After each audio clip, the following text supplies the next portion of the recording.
আসসালামু আলাইকুম রহমতুল্লাহ। প্রিয় বন্ধুগণ, আশা করি সবাই ভালো আছেন, ভালো থাকেন এ কামনা করে আজ আপনাদেরকে শোনাবো একজন বুজুর্গ লোকের কাহিনী, যাকে আল্লাহ তাআলা পরীক্ষা করেছিলেন। আসুন সে ঘটনায় শ্রবণ করা যাক। ঘটনাটির শিরোনাম একজন তওবাকারী বুজুর্গের গল্প। এক দেশে এক আল্লাহওয়ালা বুজুর্গ লোক ছিলেন। অধিকাংশ সময় তিনি আল্লাহর ইবাদতে কাটিয়ে দিতেন। তিনি পাপ পঙ্কিলময় সমাজে ইবাদত করে তৃপ্তি পাচ্ছিলেন না, তাই মানব সমাজ ত্যাগ করে এক গহীন পাহাড়ে আশ্রয় নিলেন এবং একনিষ্ঠভাবে আল্লাহ তাআলার ইবাদতে মশগুল হলেন। আল্লাহ তাআলা তার ইবাদতে সন্তুষ্ট হয়ে তার ইবাদতখানার পাশে একটি কুদরতি আঞ্জির ফলের গাছ উৎপন্ন করে দিলেন, আর সেই আঞ্জির ফলের গাছে প্রতিদিন 3টি করে আঞ্জির ফল ধরে থাকত। বুজুর্গ লোকটি সেই 3টি আঞ্জির ফল ভক্ষণ করে ক্ষুধা নিবারণ করতেন। একদিন আল্লাহ তাআলা বুজুর্গ লোকটিকে পরীক্ষা করার জন্য গাছে আঞ্জির ফল আসা বন্ধ করে দিলেন। বুজুর্গ লোকটি ইবাদতের পর আঞ্জির ফলের গাছের নিকট গেলেন, কিন্তু তিনি কোনো আঞ্জির ফল দেখতে পেলেন না। তিনি গাছের নিকট হতে চলে এলেন এবং ওই দিন না খেয়ে সবুর করে থাকলেন। পরদিন তিনি আঞ্জির ফলের উদ্দেশ্যে গাছটির নিকটে গেলেন, কিন্তু আজও ফলের কোনো দেখা মিলল না। এভাবে তৃতীয় দিনও গাছে কোনো ফল দেখতে পেল না। বুজুর্গ লোকটি ক্ষুধায় খুব কাতর হয়ে গেলেন। সে ক্ষুধা নিবারণের জন্য বনাঞ্চল ছেড়ে লোকালয়ের পথে হাঁটতে শুরু করলেন। সে বনের অদূরে একটি বাড়ি দেখতে পেলেন। সেই বাড়িটির মালিক ছিল একজন বিখ্যাত চোর। বুজুর্গ লোকটি কোনো এক লোকের মাধ্যমে এই চোরের পরিচয় জানতে পারল। সে প্রথমে চোরের বাড়িতে খাবার চাইতে ইতস্তত বোধ করল, আর আশেপাশে কোনো বাড়িঘরও ছিল না।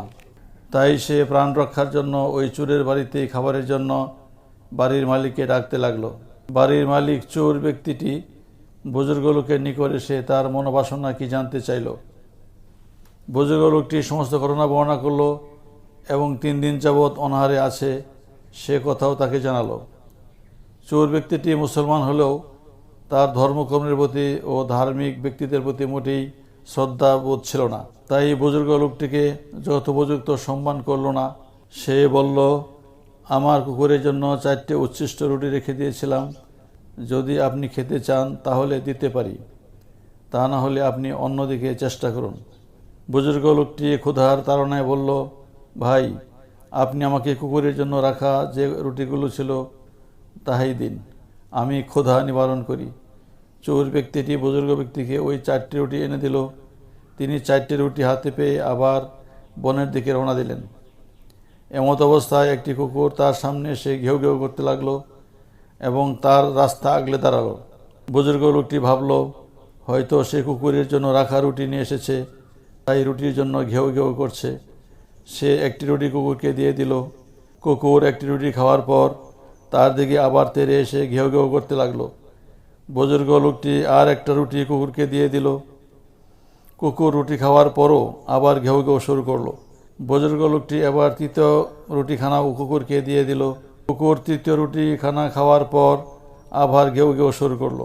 এবার বুজুর্গ লোকটি কুকুরকে উদ্দেশ্য করে বলল, হে অকৃতজ্ঞ কুকুর, তোকে আমি পরপর 3টি রুটি দিয়ে দিলাম, মাত্র একটি রুটি আমি ক্ষুধা নিবারণের জন্য রেখেছি, তাও এটি আবার পাওয়ার জন্য ঘেউ ঘেউ করছিস, তোর কি কোনো লজ্জা হয় না?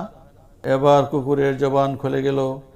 কুকুর বুজুর্গ লোকটিকে উদ্দেশ্য করে বলল, তুমি তো আমার চেয়েও বেশি অকৃতজ্ঞ এবং নির্লজ্জ ব্যক্তি। তোমাকে তোমার মনিব মহান আল্লাহ তাআলা দীর্ঘদিন যাবৎ বিনা পরিশ্রমে আঞ্জির ফল দিয়ে আসছেন, আর তুমি তার স্বাচ্ছন্দ্যে ও তৃপ্তি সহকারে উপভোগ করে আসছিলে। মাত্র 3 দিন তোমাকে ফল দেয় নাই, তাই তুমি তার কাছ থেকে বিমুখ হয়ে মানুষের নিকট ধর্ণা দিতে এলে। তুমি কেন আল্লাহর কাছে ক্ষমা প্রার্থনা করলে না? কেন ফল বন্ধ হওয়ার কারণ জানতে চাইলে না? কেন তুমি আল্লাহর কাছে খাবার না চেয়ে মানুষের দরবারে দ্বারস্থ হলে? যে আল্লাহ এতদিন তোমাকে খাওয়ালেন, এখন কি সে খাওয়াতে পারেন না? কুকুরের নিকট এমন নসিহত শ্রবণ করে বুজুর্গ লোকটি হুঁশ ফিরল।